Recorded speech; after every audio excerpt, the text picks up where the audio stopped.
तो फ्रेंड्स हमारे पास ऐसा एक क्वेश्चन आया हुआ है जिसमें find the value of x plus one by x, x plus one by x का वैल्यू निकालना है। और दिया हुआ है जो कि गिवन है क्वेश्चन में x equal to root under 7 + 4√3। तो इस तरह के क्वेश्चन ऑब्जेक्टिव मैट्रिक बोर्ड के जो आते हैं उसमें ऑब्जेक्टिव क्वेश्चन में भी आते हैं और ऐसा क्वेश्चन सब्जेक्टिव में भी रहता है। तो चलिए इसको सॉल्व करते हैं। हमारे पास ये गिवन है x equal to root under 7 + 4√3। तो हम पहले लिख लेंगे x equal to root under 7 + 4√3। ये क्या है? गिवन है। बगल में हम लोग लिख सकते हैं कि this is given. Okay friends, फिर उसके बाद क्या करेंगे, हमारे पास एक फॉर्मूला है एज वी नो कि a प्लस बी का whole square a² plus 2ab plus B square होता है। ठीक है, तो अब क्या करेंगे, इसको हम लोग a प्लस बी के होल स्क्वायर में तोड़ने की कोशिश करेंगे। तो x equal to root under 7 + 4√3 जो है उसको हम क्या करेंगे, 7 को हम लोग 4 + 3 लिख सकते हैं ना। तो हम लोग क्या करेंगे, 7 को 4 + 3 लिख लेंगे। उसके बाद क्या करेंगे, प्लस इस 2 को हम लोग 2 × 2√3 लिख देंगे। ठीक है, 2 × 2√3। अब क्या कर सकते हैं, देखिए फ्रेंड्स, इसको अब हम लोग क्या कर सकते हैं, इस 4 को हम 2 का स्क्वायर लिख सकते हैं, जो कि यहाँ से इक्वेट करेंगे तो a का स्क्वायर हो गया। प्लस हमको पता है कि √3 को जब √3 से मल्टीप्लाई करते हैं तो वैल्यू 3 ही आएगा। तो हम लोग √3 का स्क्वायर यहाँ पे लिख सकते हैं। किसके बदले में? इस 3 के बदले में।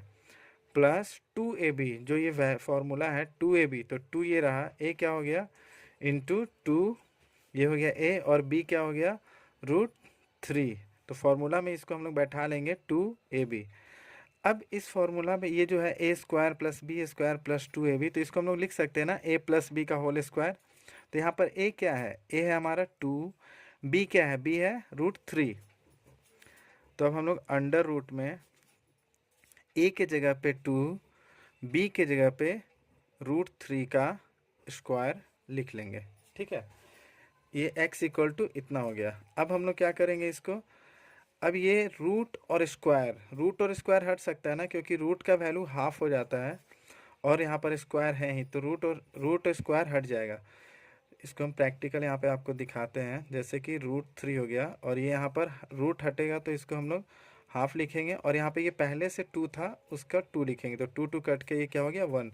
इसीलिए अब इसका वैल्यू क्या हो गया, x इक्वल टू 2 + √3।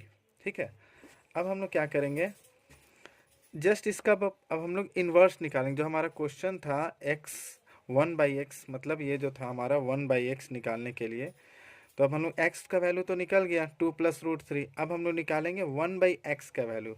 ठीक है, तो 1/x का वैल्यू कैसे निकालेंगे,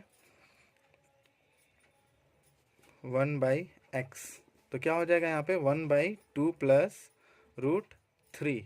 अब हमें ये पता है कि हम लोग डेनोमिनेटर को रैशनलाइज कर सकते हैं। तो जब हम डेनोमिनेटर को रैशनलाइज करेंगे तो क्या होगा, 1/x इक्वल टू, जो हमारे पास पहले से है 2 + √3। तो जब इसको रैशनलाइज करेंगे तो क्या हो जाएगा, ऊपर में 2 - √3 और बटा में भी 2 - √3 हो जाएगा। तो अब यहाँ पे देखिए, ये 2 - √3 1 से जब मल्टीप्लाई होगा तो यहाँ पे क्या होगा 2 - √3।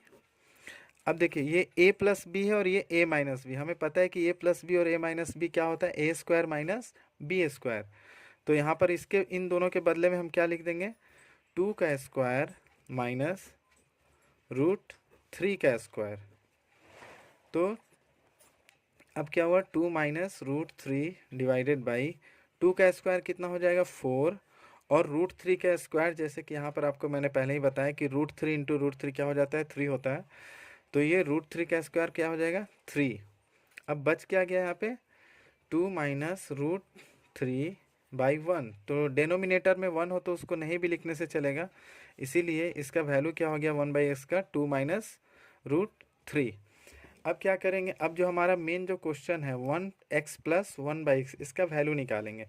तो यहाँ पे लिखेंगे x plus 1/x is equal to, x का वैल्यू हमारा कितना आया था 2 प्लस √3।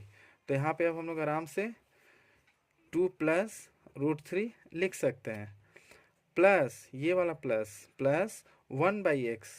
तो 1/x का वैल्यू कितना है 2 माइनस √3, तो यहाँ पे लिख देंगे 2 माइनस √3। अब क्या होगा, ये 2 के आगे प्लस है और यहाँ भी 2 के आगे प्लस है, तो 2 और 2 क्या हो जाएगा 4, और ये प्लस √3 और यहाँ पे क्या है माइनस √3, तो प्लस √3 और माइनस √3 कट जाएगा। सो द फाइनल आंसर क्या हो जाएगा 4।